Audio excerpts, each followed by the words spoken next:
Over the last few years, your social media feeds and local news broadcasts have been flooded by a sudden, intense focus on transgender people.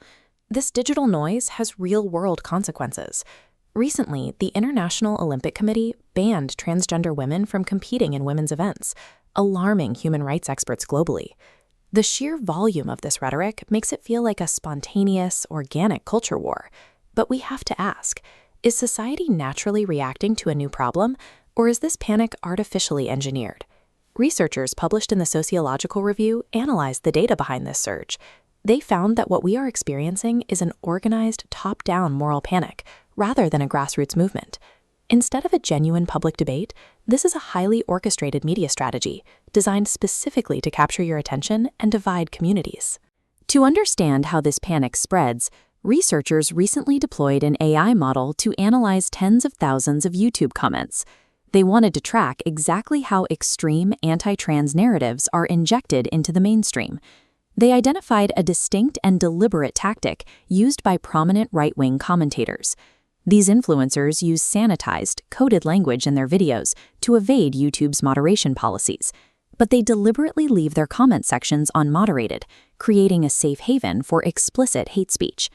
This is a complex network graph showing how the Distill-BERT AI model filtered over 49,000 comments. The researchers mapped how transphobia intersects directly with racism and homophobia, forming a dense web of coded language that slips right past digital safety filters. This hatred is a strategically engineered pipeline.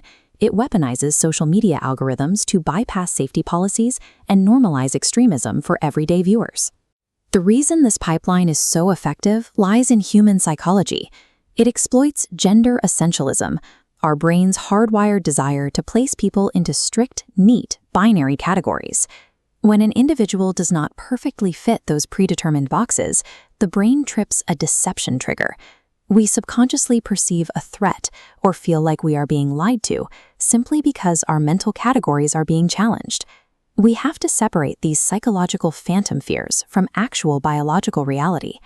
The ultimate test case for this biological debate is the recent Olympic ban, which was justified in the name of athletic fairness. This line chart plots strength and muscle mass metrics over time.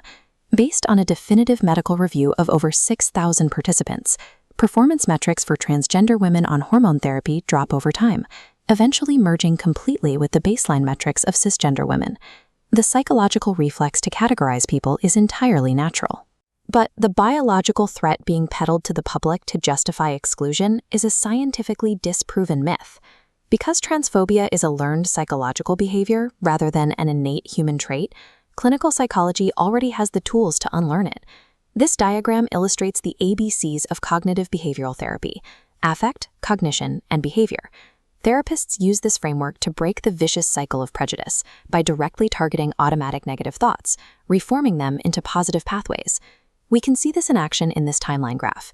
In a famous experiment by researchers Bruckman and Kalla, canvassers engaged voters in a simple 10-minute conversation about a time they felt judged. After that brief exercise in perspective-taking, the voters' deep-seated transphobic bias plummeted. Look at how durable that intervention is. The bias stayed away for months. Even when those same subjects were actively bombarded with anti-trans attack ads, their prejudice levels remained completely flat. Studies on direct contact theory out of India reinforce this exact finding. They prove that simply interacting face-to-face with a transgender person acts as a powerful, immediate antidote to social stigma. Organized transphobia is a highly funded, artificially manufactured weapon of division, but its ultimate weakness is remarkably simple: human empathy and a 10-minute conversation.